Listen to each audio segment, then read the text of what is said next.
लानती boys hostel के जानी बढ़ते विक्रांत और सुजीत आपस में बातें कर रहे थे।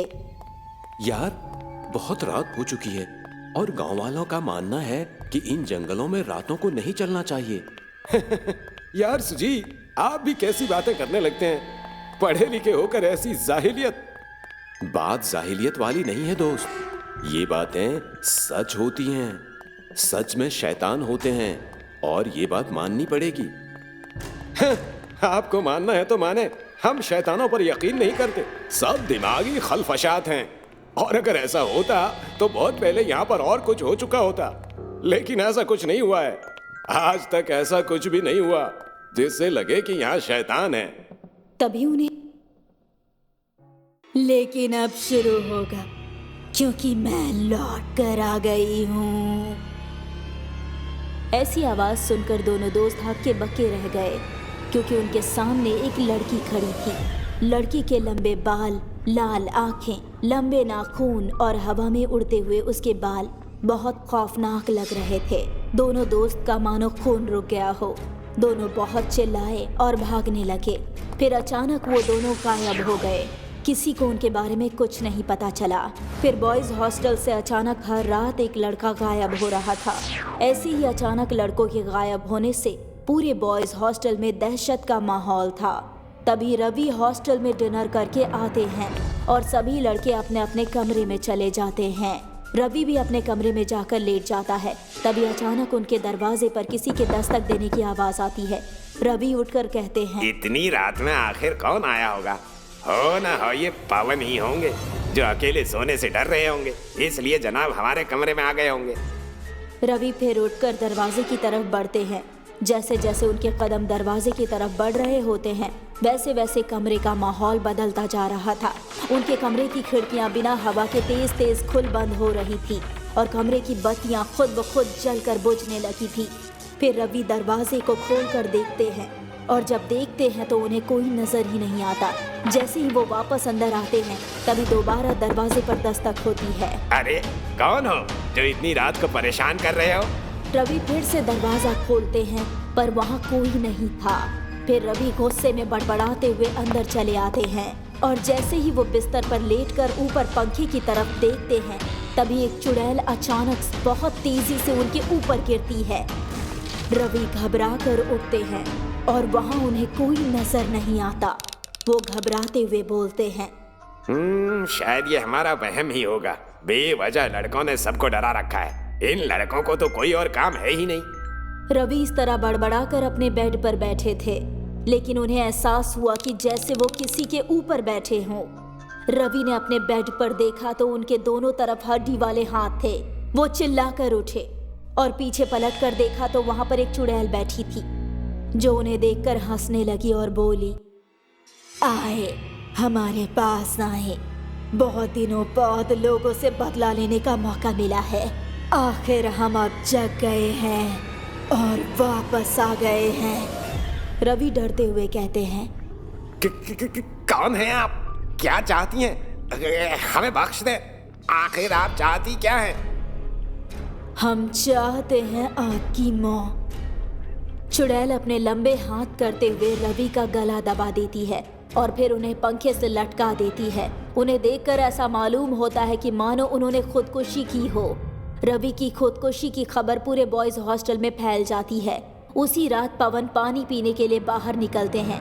तभी उन्हें एहसास होता है जैसे ऊपर दीवार पर कोई चल रहा हो। पवन ऊपर देखते हैं तो वो देखकर खौफ खा जाते हैं कि चुड़ैल दीवार पर चल रही थी और अपनी लंबी जुबान निकालकर पवन को छूती है, जिससे पवन के पूरे जिस्म में खून लग जाता है। पवन कांपने लगते हैं और वहां से दौड़ने की कोशिश करते हैं, पर चुड़ैल तेजी से उनके सामने आकर उनकी गर्दन धड़ से उखाड़ देती है, जिससे सारे फर्श पर खून ही खून हो जाता है। और पवन के जिस्म को इस तरह देखकर बॉयज हॉस्टल में कोहराम मच जाता है और लड़के आपस में कहते हैं, यार, ये बॉयज हॉस्टल अब बॉयज हॉस्टल नहीं, लानती बॉयज हॉस्टल बन चुका है। एक के बाद एक मौत होती जा रही है। हाँ भाई, अब तो अकेले कमरे में भी सोने से डर लगता है कि कहीं कोई हमें ही आकर न मार दे।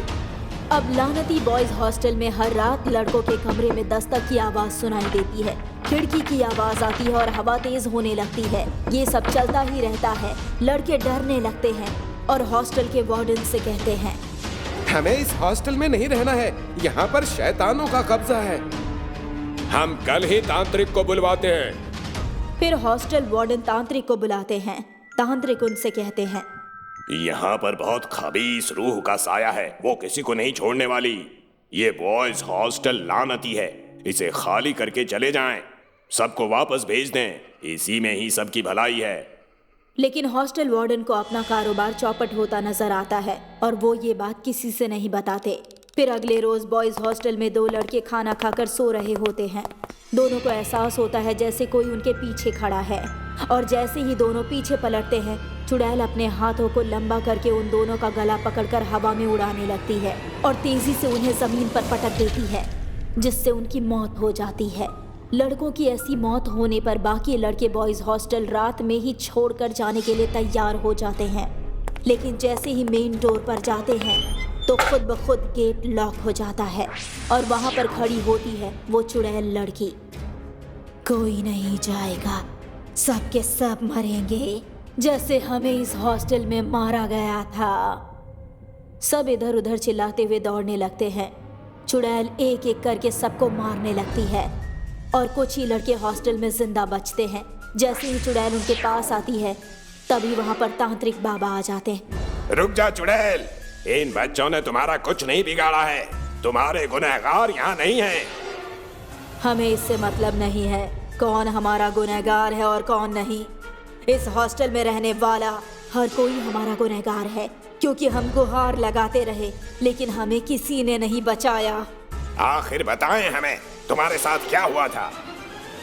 हम इसी बॉयज हॉस्टल में सफाई का काम करते थे और एक रात कुछ लड़कों ने नशे में चूर होकर हमारे साथ जबरदस्ती करनी चाही।